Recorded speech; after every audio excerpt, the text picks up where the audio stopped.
Welcome to the Banker Lamp. Please enjoy the video. You start by verifying prerequisites.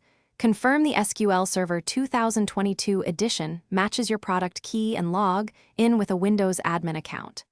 Once done, back up the master database and any critical configuration to avoid rollback pain.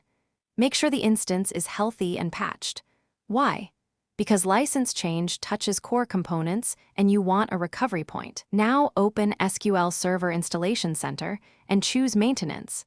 This is the very first actionable step toward applying the key. You proceed by choosing Edition Upgrade in the Installation Center and selecting the target instance. This is where you enter the 25-character product key. Type the key exactly, then let the installer validate edition eligibility and feature compatibility. This prevents silent failures. Make sure to watch the setup progress and check summary. TXT and detail. TXT logs in the setup folder for warnings.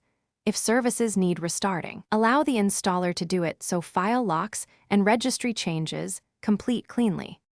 You finish by confirming the license change in the SQL Server error log and configuration manager.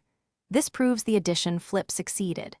Restart SQL services and run quick queries to validate database accessibility and application connections.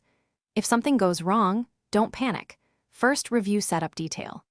TXT and Windows Event Viewer for permission or file lock errors, then rerun the upgrade as an administrator. If the key still fails validation, contact licensing support with log excerpts for faster resolution. Thanks for watching. If this was helpful, leave a like and consider subscribing. See you next time.